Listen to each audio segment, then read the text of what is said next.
Hello everyone, কি অবস্থা সবার? আজকের অনেক দিন পর একটা ঘোরাফেরা ভিডিও নিয়ে আসলাম। আমরা ফ্রেন্ডরা মিলে অনেক দিন ধরে প্ল্যান করছিলাম একটু ঘুরতে যাব, একটু দেখা করব। কিন্তু ঘোরাফেরার জন্য আমাদের কাছে খুব বেশি অপশন ছিল না।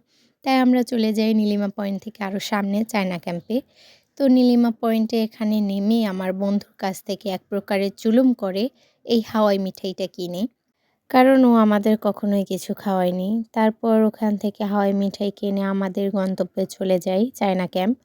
এটার নাম রাখা হয়েছে, এখানে নাকি চায়নারা একটা ক্যাম্প করেছিল, তার জন্য এটার নাম রাখা হয়েছে নাকি চায়না ক্যাম্প। তো যারা এসেছেন অবশ্যই কমেন্ট করে জানাবেন। আর যারা আসেননি তাদের উদ্দেশ্যে বলব, অবশ্যই চায়না ক্যাম্পটা একবার হলেও ভিজিট করবেন। আমার কাছে খুবই ভালো লেগেছে, শান্তশিষ্ট একটা এলাকা। এখানে খুব কম মানুষজনই আসে। জায়গাটা খুবই সুন্দর, আমাদের কাছে খুবই ভালো লেগেছে। তো এখানে আমরা অনেকটা টাইম সময় কাটিয়েছি, গল্প করেছি। আর এই জায়গাটা ছবি তোলার জন্য খুবই পারফেক্ট একটা প্লেস। তো অবশ্যই সবাইকে বলব একবার হলেও ভিজিট করবেন জায়গাটা। তো আমরা যার মতো ছবি তুলছিলাম। একজন আরেকজনকে ছবি তুলে দিচ্ছিল।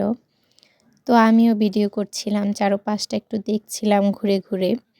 আর আমাকেও ওরা ভিডিও করে দিয়েছে, ছবি তুলে দিয়েছে। সত্যি জায়গাটাও খুব সুন্দর আর ছবিগুলোও খুবই সুন্দর আসছে।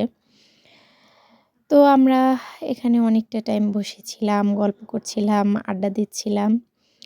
তো ভালোই কাটলো আমাদের এই দিনটা। আমার এখানে সবথেকে ভালো লেগেছে বিকেল টাইমে যখন মাঝিরা তাদের মাছ ধরার উদ্দেশ্যে বোটগুলো ছেড়ে যাচ্ছিল। এই দৃশ্যটাই আমার কাছে খুব বেশি ভালো লাগছিল। দেখলাম বিকেল টাইমে অনেকগুলোই বোট ছেড়ে যাচ্ছিল তার মাছ ধরার উদ্দেশ্যে। তো আমরা আর ওখানে খুব বেশি সময় থাকলাম না। আমরা ওখান থেকে চলে যাই। হাঁটতে নীলিমা পয়েন্টে চলে যাই। যখন আমরা চায়না ক্যাম্পে যাই তখন দোকানপাট তেমন একটা খোলা ছিল না। তো এখন দেখছি সকল দোকানপাটই খোলা। তাই বন্ধুর কাছ থেকে এক প্রকারের জুলুম করে আমরা ফুচকা খাই ফ্রেন্ডরা মিলে। তো এখানে সকল টাকাই আমার বন্ধু দিয়েছে।